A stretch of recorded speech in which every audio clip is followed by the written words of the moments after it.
नीचे यह बुध का पर्वत स्थित होता है। अंगूठे के ठीक नीचे यह शुक्र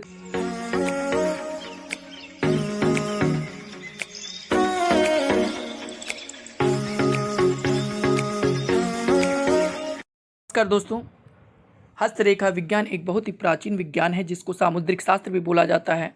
हस्तरेखा से आदमी के भूत, भविष्य, वर्तमान, आने वाली घटनाओं के बारे में जानकारी प्राप्त की जा सकती है।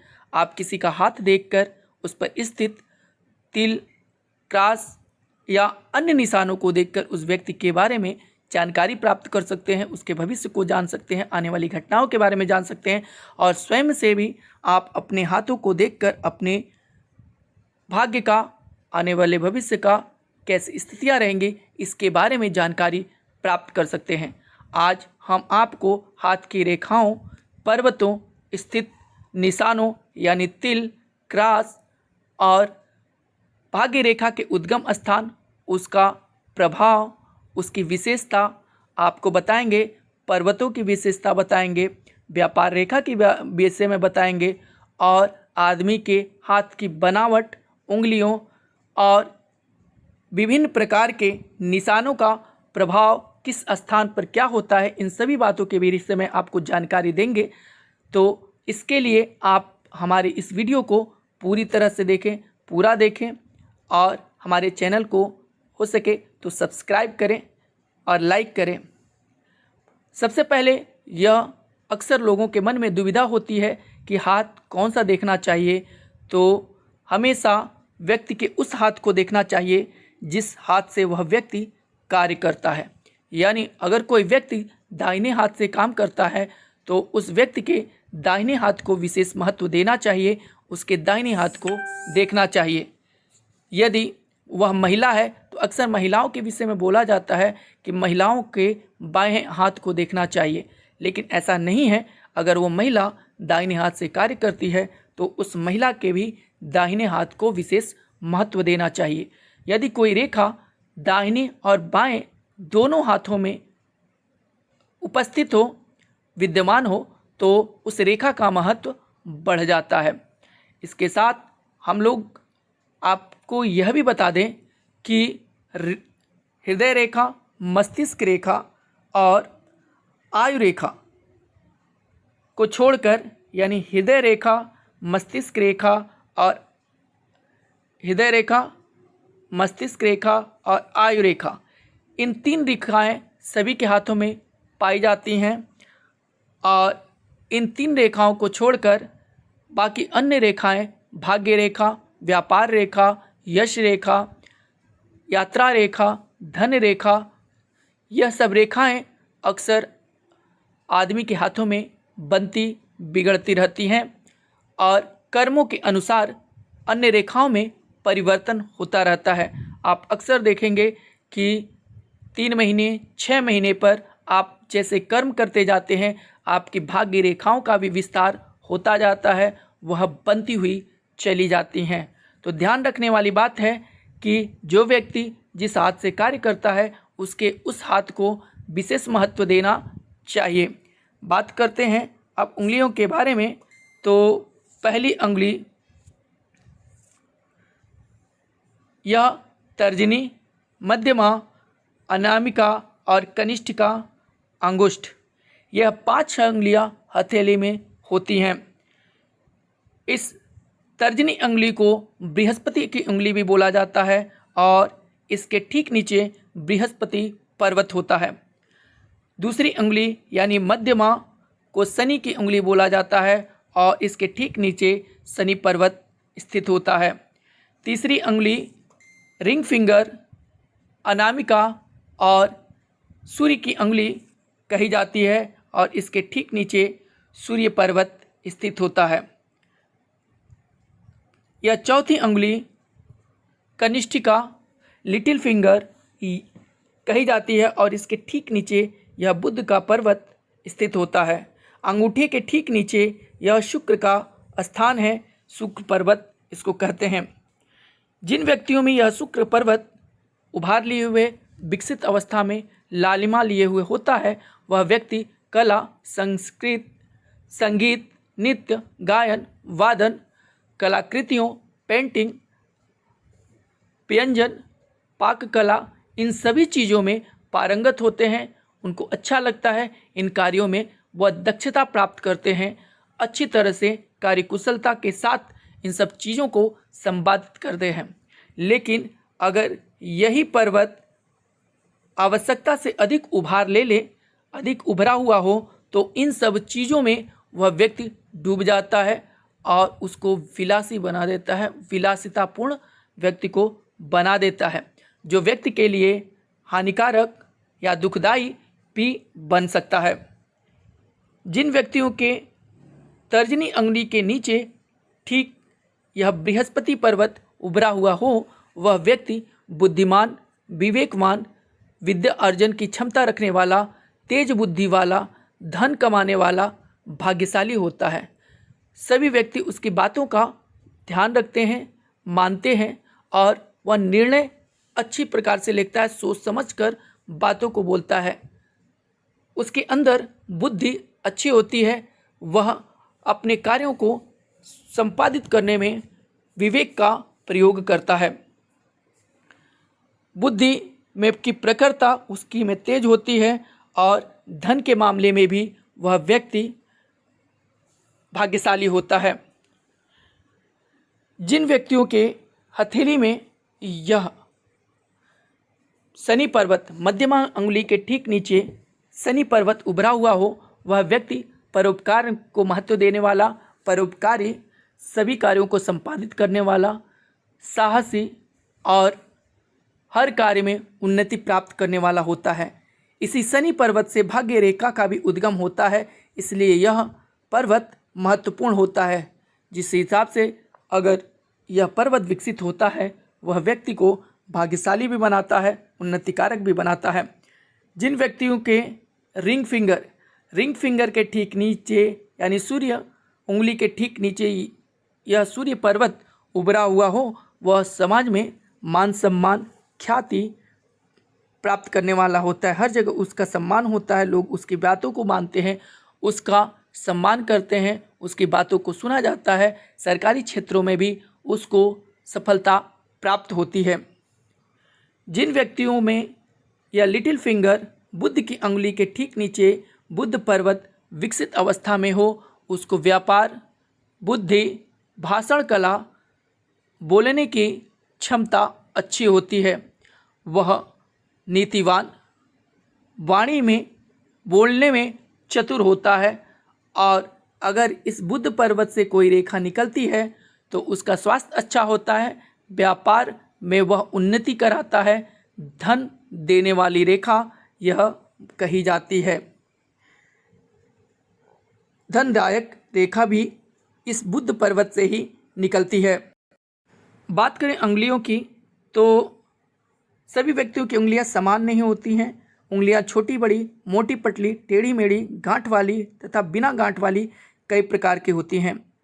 प्रत्येक अंगुली, सभी अंगुलियां 3 भागों में बटी होती हैं। आप देख सकते हैं, प्रथम भाग, द्वितीय भाग और तृतीय भाग। हर एक अंगुली 3 भागों में बटी होती है, जिसे हम पोरुआ कहते हैं। अंगूठे में अक्सर 2 ही पोरुआ देखने को मिलता है। बहुत कम लोगों के हाथों में, कुछ लोगों के हाथों में 3 पोरुआ देखने को मिलता है, 3 भाग देखने को मिलते हैं। जिन लोगों के अंगूठे में 3 भाग होते हैं, वह उनमें संतोष की भावना अधिक होती है। अंगूठे के प्रथम पोरुआ यानी ये वाला हिस्सा अगर बड़ा हो तो वो उस व्यक्ति में तर्क शक्ति अधिक होती है, वह लोगों से तर्क ज़्यादा करता है, उसकी आकांक्षाएं बड़ी होती हैं, वह महत्वाकांक्षी होता है और तर्क में आगे रहता है। इन अंगुलियों के बीच में स्थित निशान, ये खड़े निशान लोगों के जान पहचान, संबंध और मित्रों की सूचना प्रदान करते हैं। इन अंगुलियों के मध्य में यह खड़े निशान लोगों के मित्र और जान पहचान के विषय में सूचना प्रदान करते हैं।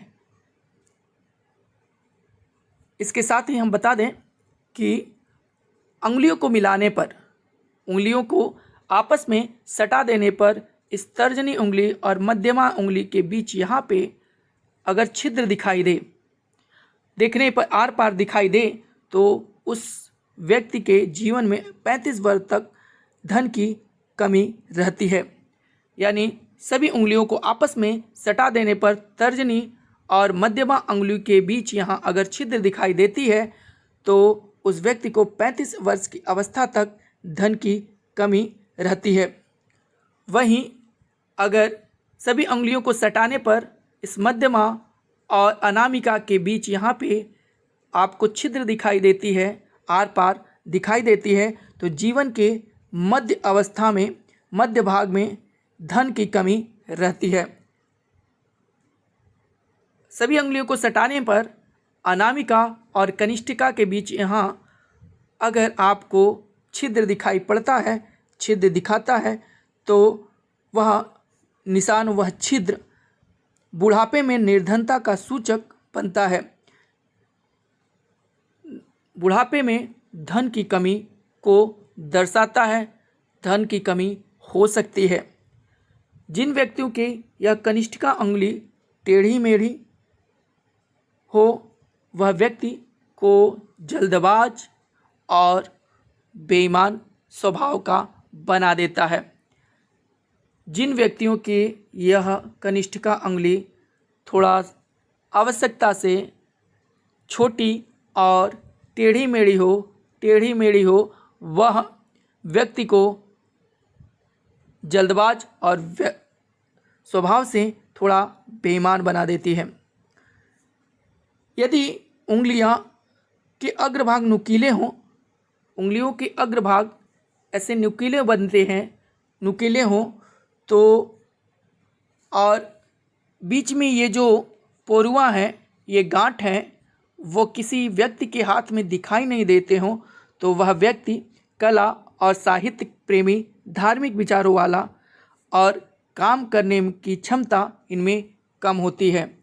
यानी अगर हथेली, ये उंगलियां नुकीली हों, ये जो गांठ हैं वह दिखाई न देते हों बाहर से, तो वह व्यक्ति कला, साहित्य प्रेमी, धार्मिक विचारों वाला और कार्य करने की क्षमता इनमें कम होती है। जिन व्यक्तियों की उंगलियां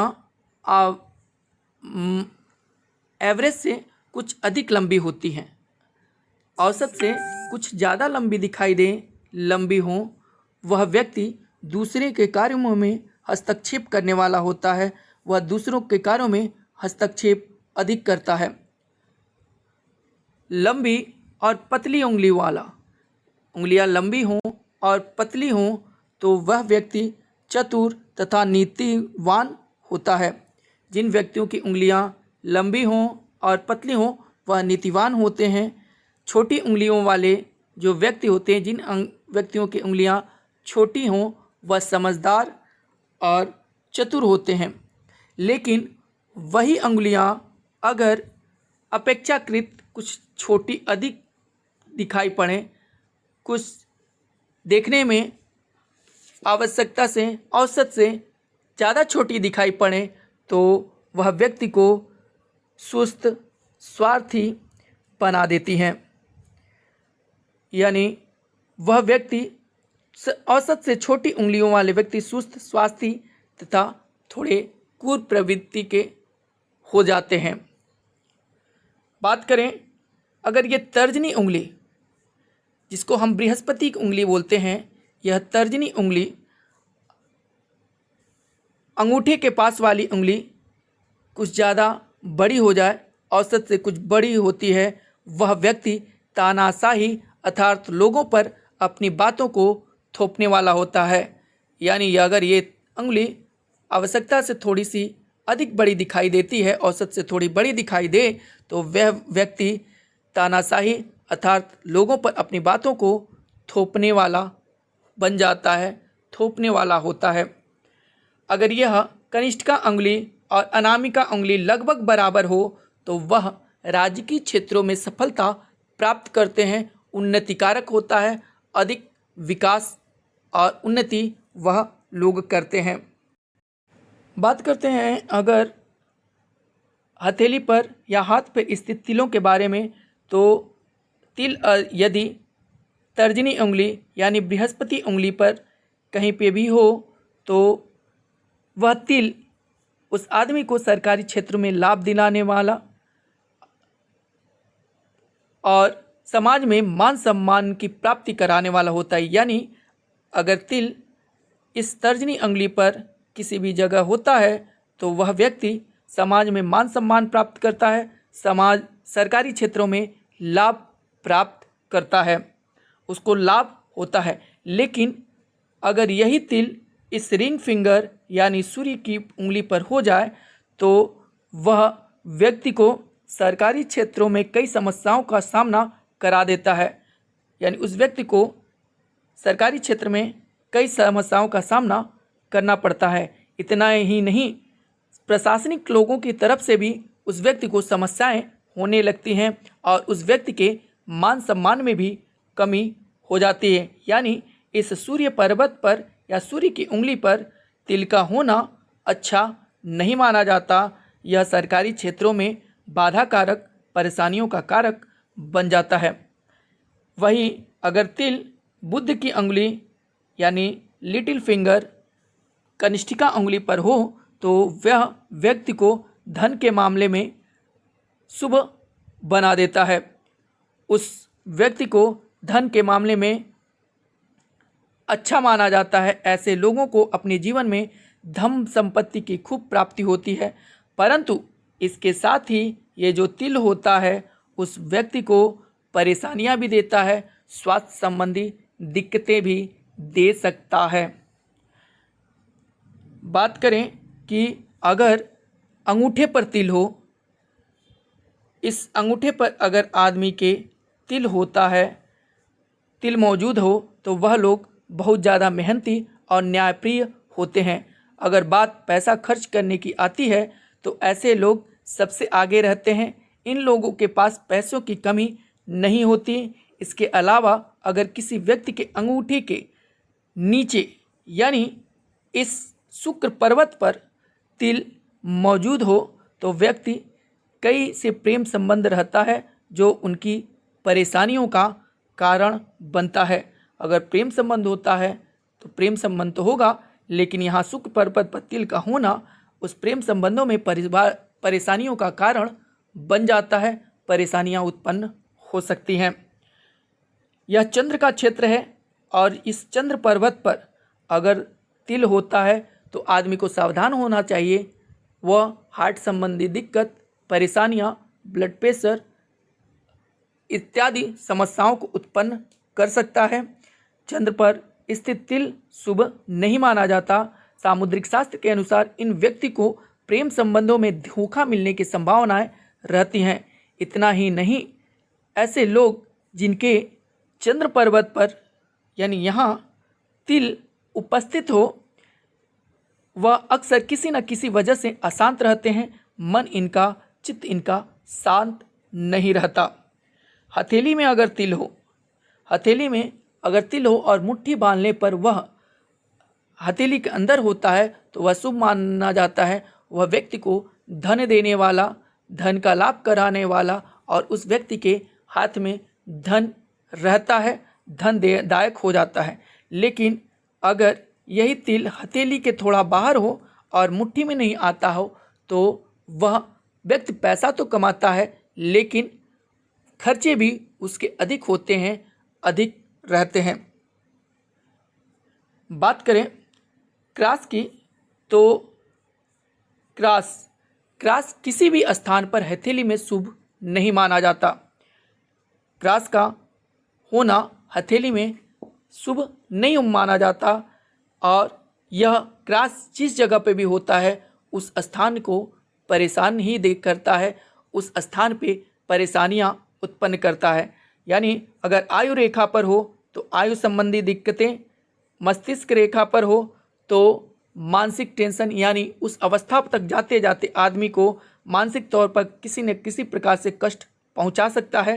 हृदय रेखा पर हो तो हार्ट संबंधी दिक्कत, उस जीवन के उस अवस्था में वह दे सकता है। बुद्धि रेखा पे हो तो व्यापार में, सूर्य रेखा पे हो सरकारी क्षेत्र में, शनि रेखा पे हो भाग्य में। इन यानी क्रॉस जिन जगहों पे होगा उन क्षेत्र के, उस पर्वत के, उस रेखा से संबंधित परेशानियां उत्पन्न कर देता है। क्रॉस हथेली पर शुभ नहीं माना जाता। क्रॉस सिर्फ एक बृहस्पति के स्थान पर, बृहस्पति पर्वत पर ही शुभ माना जाता है। जिन व्यक्तियों के बृहस्पति पर्वत पर क्रॉस होता है वह वैवाहिक मामलों में सुखी होते हैं, संपन्न होते हैं, वैवाहिक जीवन उनका अच्छा होता है, धन देने वाला होता है और विवाह के पश्चात उन्नति कारक बनता है। अन्यथा क्रॉस हथेली पर किसी भी जगह हो वह शुभ नहीं माना जाता। बात करें भाग्य स्थान की या भाग्य की, तो भाग्य रेखा कहीं से भी निकले लेकिन वो हमेशा शनि पर्वत पर जाकर मिलती है। भाग्य रेखा 3 जगहों से निकल सकती है। बीच से 3 जगहों का मुख्य स्थान होता है भाग्य रेखा के निकलने का। एक मध्य से, चंद्र पर्वत से या हथेली के बीच से। इन 3 जगहों से अक्सर भाग्य रेखा देखने को मिलती है। लेकिन भाग्य रेखा का उद्गम कहीं से भी हो लेकिन वह जाकर हमेशा इस शनि पर्वत पर ही मिलती है। बात करें कभी कभी किसी व्यस्त में यह भाग्य रेखा बृहस्पति पर्वत पर भी जाती है। जिन लोगों की यह भाग्य रेखा बृहस्पति पर्वत पर जाती है, जाकर मिलती है, उन लोगों का भाग्य शुरुआती दौर, प्रारंभिक अवस्थाएं बहुत ही संघर्षमय होता है। अक्सर यह सभी सुविधाएं, सभी चीज़ें उन व्यक्तियों को प्रदान करती है लेकिन शुरुआती दौर में संघर्ष अधिक होता है। यानी यह बृहस्पति पर जाने वाली भाग्य रेखा संघर्ष कराकर उस व्यक्ति को सभी कुछ प्रदान करती है, संघर्ष अधिक कराती है। जिन व्यक्तियों के हाथों में एकदम सीधी स्पष्ट लालिमा लिए हुए एक समान भाग्य रेखा इस मणिबंध तक आ जाए इस पर्वत पर, वो बहुत ही भाग्यशाली होते हैं। उनका जन्म भी अच्छे कुल खानदान परिवार में होता है और उनको बचपन से लेकर सभी सुख सुविधाएं और सभी कार्य उनके संपन्न होते रहते हैं। ऐसे बहुत कम लोग होते हैं जिनके हाथों में ऐसी सीधी और स्पष्ट भाग्य रेखाएं मिलती हैं, देखने को दिखाई पड़ती हैं।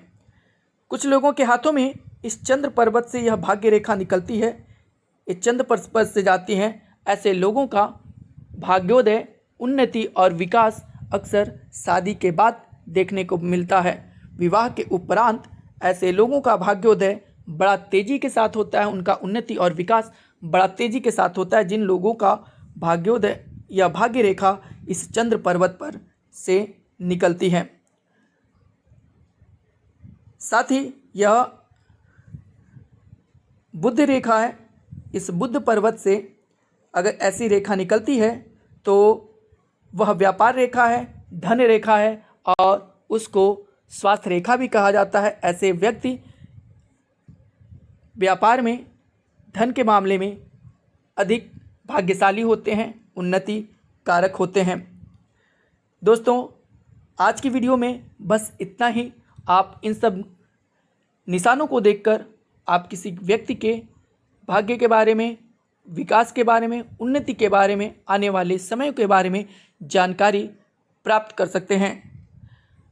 अगर आपको हमारा यह वीडियो अच्छा लगा हो तो आप हमारे वीडियो को लाइक करें, शेयर करें और सब्सक्राइब करें। ऐसे वीडियोस हम आप लोगों के लिए और लाते रहेंगे और आप लोगों को जानकारियाँ प्राप्त कराते रहेंगे। इसके साथ ही हर हर महादेव, जय श्री कृष्णा।